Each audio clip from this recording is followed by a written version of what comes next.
with that, Buddy Weber, you get to go first, buddy.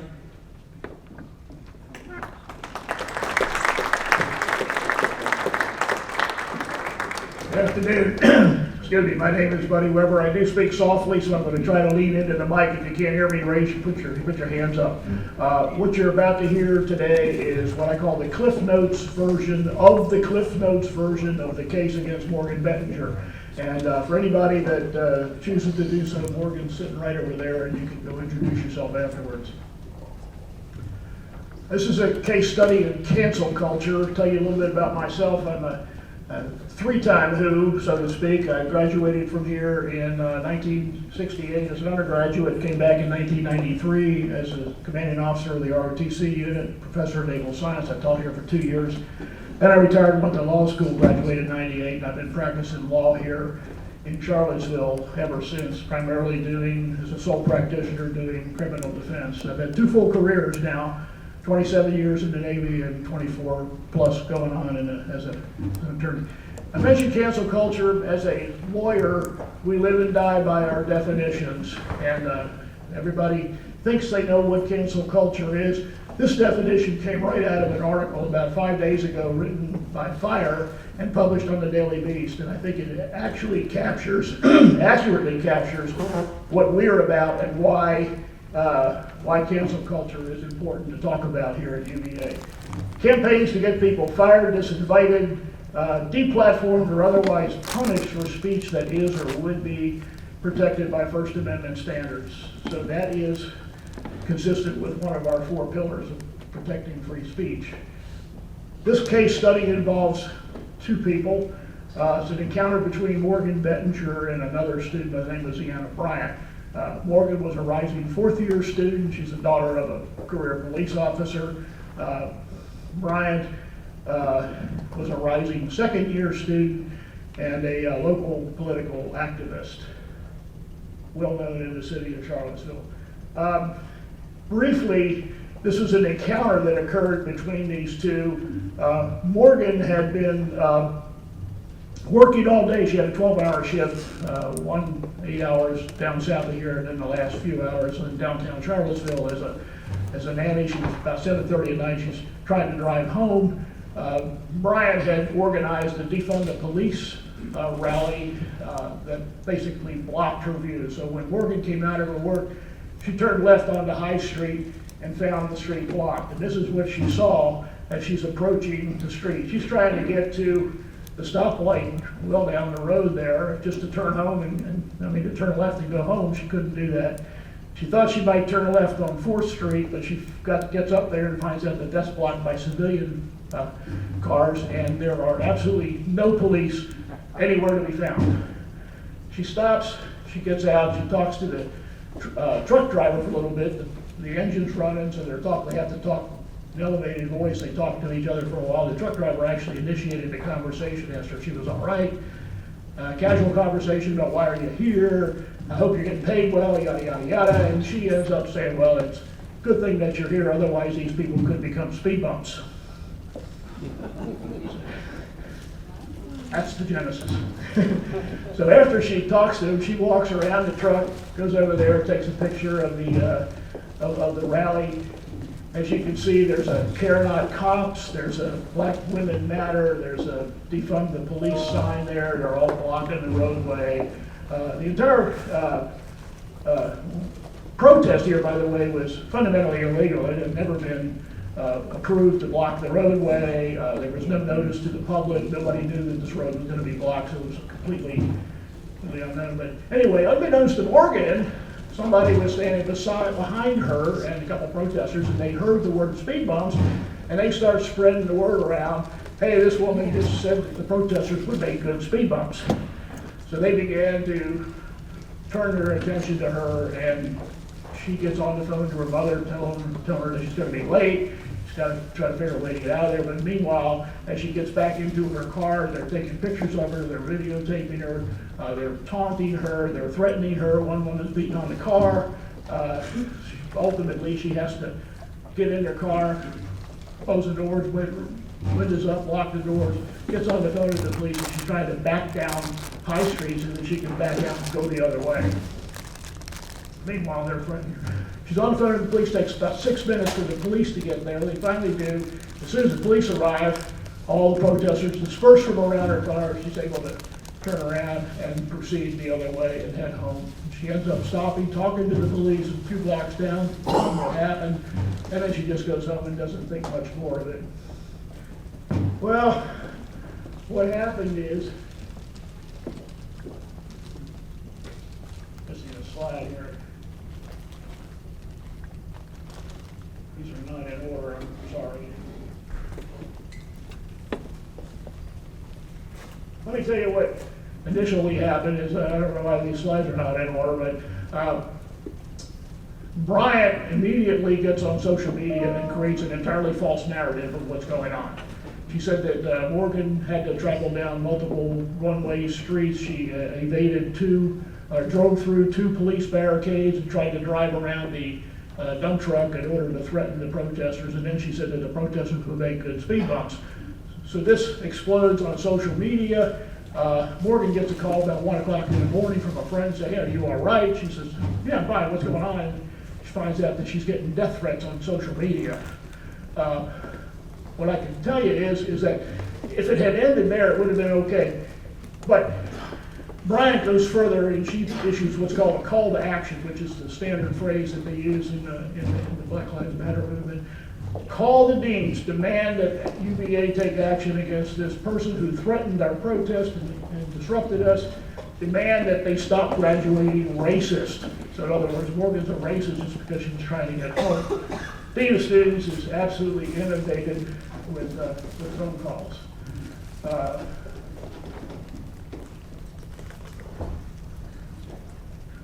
don't know where my slides are.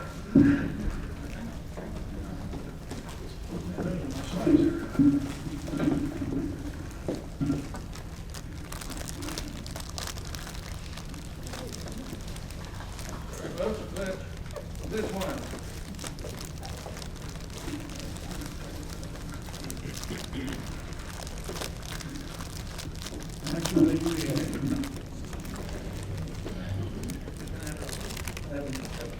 Okay.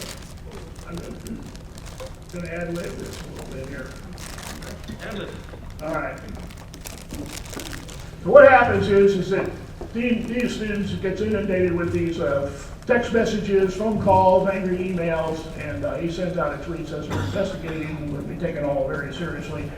There are 7 different people here involved with the university that are ultimately become involved in this case. I'm going to go through each one, not necessarily in chronological order, but I'll tell you what their role was. Dean of Students, first he gets all this stuff and he's trying to investigate. Morgan is passing him information. She provides a written statement. We're feeding him with videotapes that we have, with pictures, witness statements, trying to just say, hey, look, this is what happened. He convenes what's called the threat assessment team, which includes the chief of police at UVA. He's actually the former chief of police at Charlottesville. Charlottesville had already been informed of the incident because Morgan had called the police that night after she got the death threats. So all these people are investigating the thing, and at the end of the day, after about, I guess, 30 days of investigation, they realize that Morgan is no threat to the university. She's not going to get interimly suspended, but the Dean of Students decided, well, we need to refer this to the University Judiciary Committee on the sole issue of whether her use of the word speed bumps constituted a true threat. Reason that's important? If it's a true threat within the meaning of the constitutional law, it's not protected by the Constitution. Any other phrase, whether it's political hyperbole or not, is completely protected. So the Office of the Equal Opportunity and Civil Rights gets involved in this because Bryant then files a discrimination and harassment complaint against Morgan on the basis of what she said.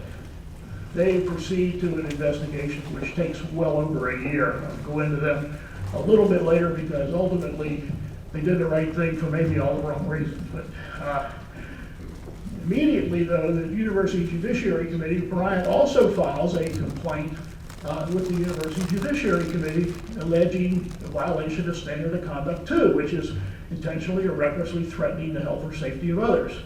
So now the University Judiciary Committee is setting this thing up for a trial. You got a complaint by Morgan. You got this parallel complaint coming in from the Dean of Students, who has now instructing them that he thinks it's a legitimate complaint too. And the one thing I forgot to mention is that when the Dean of Students indicated to us that he was filing the complaint, he did his own little legal analysis of why he thought it could be construed as a true threat. I sent an email back to him and said, we fundamentally disagree with you. I think your legal analysis is all wrong. And he says, okay, take that up with the University Council. I did, spent the next month or so trying to work with the University Council to make sure we had a good legal instruction to the panel. But his first words to me were, I agree with you. So he agreed with my analysis, not the Dean of Students, but by then that information had already been sent to the University Judiciary Committee. So the other issue was with the University Council, when the EOCR got involved, I first objected to them even doing an investigation because it was out of their jurisdiction. I pulled up all their own jurisdictional procedures and everything, and I said, here's why you don't have jurisdiction. It's not on the university, it's occurred in downtown Charlottesville, it involves speech. You can't touch this. University Council wrote back and said, well, because it could have an effect on the university, we're gonna allow them to go forward. Bottom line is that the Judiciary Committee, the 5 students, this trial occurs like maybe a month and a half later, late September, they convict her. And they don't necessarily say it's a true threat, they just say that she should have known more about the history of Charlottesville and what she did was shameful. She appeals that to the Judicial Review Board, and the Judicial Review Board can only handle what are called procedural errors. They can't handle any substantive complaint that they got the constitutional issue wrong. So we managed to shoehorn in a way to do that, which included the erroneous legal instruction, but ultimately I said, look, no reasonable person could consider these words to be a true threat. University, the Judicial Review Board, which was headed up by a law professor, by the way, he said, well, we can't go there. That's a sufficiency of the evidence argument. I'm sorry, but the students had the final say on that. We can't touch that. Finally, the Judicial Review Board comes out 1 month before graduation. She's got to do all of her sanctions if she wants to graduate. So she's studying for her finals. She's putting together the final draft of a 60-page thesis that she's got to have done. She has 50 hours of community service, 3 hours of remedial education on police community relations. She's got to draft a letter of apology to Brian. She gets all that done, and then 2 days before graduation, we still haven't heard anything from EOCR, and we finally called them and said, look, we just need to know, are you going to let her graduate or not? And they came back and said, we're not finished with the report yet, but we're going to let her graduate. So she graduates. 1 month later, we get a report from the EOCR, completely exonerates Morgan, and specifically says the words you spoke to the truck driver were not inherently threatening on their face. Totally inconsistent results within UVA. On the basis of those inconsistent results, I drafted a letter to President Ryan and said, you got inconsistent results, EOCR got it right. The Judicial Review Board, the Judicial Review Board didn't touch it, the UJC got it all wrong, it's a constitutional issue. You don't have the authority to punish her for this. You need to expunge her record. All we asked them to do, just expunge the record. That ultimately got published online. That letter got published and picked up by Fire. Fire asked me if we wanted them to send a letter to Ryan. They did as well. They sent another letter with even more legal analysis and said, you can't punish her for this. It's a violation of the Constitution. He wrote back to me and to Fire and basically said, no, he's not going to take any action. So the key takeaways that I got from all of this, one is that UVA punished Morgan for speech that was protected by the Constitution. That is a direct indication of what cancel culture is all about, right from the definition that I gave you earlier. University has absolutely no decent procedures for resolving these kind of constitutional issues. And they certainly, they don't provide for any substantive review when students get it wrong. And that's just contrary to everything I know about the law. I mentioned EOCR because EOCR got the right answer. But I will tell you, a year long with EOCR was an oppressive process. They were biased, they were probing areas that were totally irrelevant, and without me there pushing them, providing them with information, providing them with legal arguments, I'm not convinced they would have gotten that result. And I don't wish any EOCR process on any student, or even a professor. Anybody that has to go through that process is going in blind. Get a lawyer, get somebody to work with you. And finally, takeaway was just the abdication of responsibility. I thought the dean of students could have stopped this matter in its tracks once he got the results from the threat assessment team. University council on 2 issues, they failed with legal advice to UJC and the jurisdictional issue of EOCR. And finally, President Ryan. The Board of Visitors Manual says President Ryan is ultimately responsible for student discipline.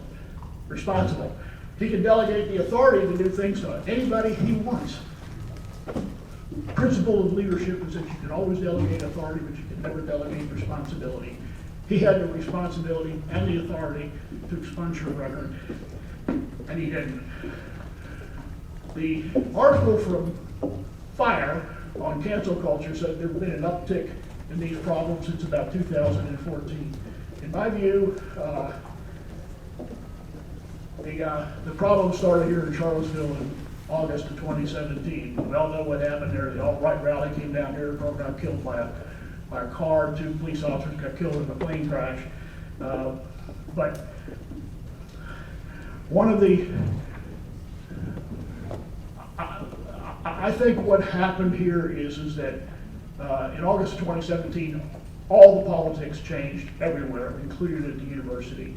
Here is a quote by President Ryan himself. It was published in the paper in 2021, and he was talking about the changes that he's brought about as a result of the events of August 2017. He said the underlying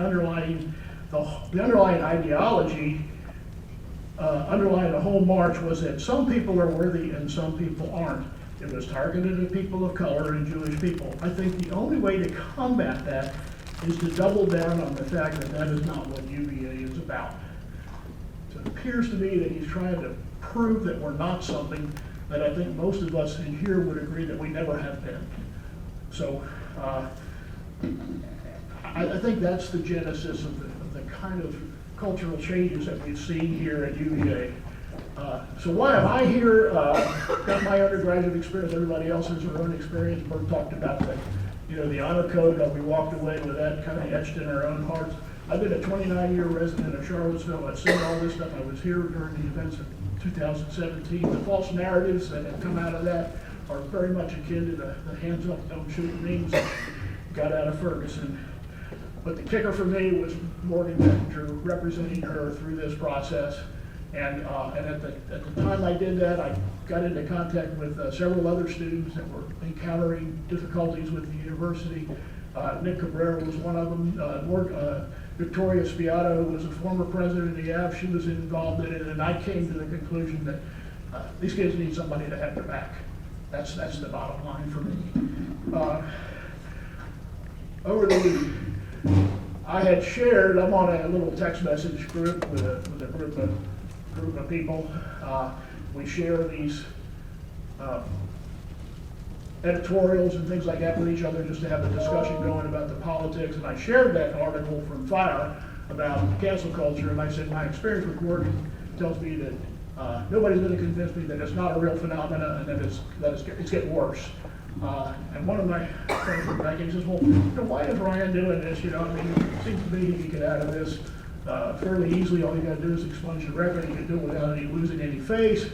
And I said, look, I'm not going to get into psychoanalyzing why Ryan is like, well, he just didn't do it. So we have to go from there. And he wrote back. I think I have this slide. He wrote back. He said, well, Morgan must mean nothing to Ryan. but expunging the record means everything to her.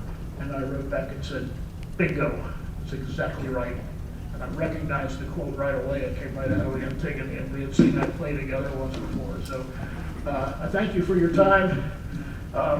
Morgan, by the way, she finished all of her sanctions. She got an A at her thesis, and she's now a graduate on IUVA.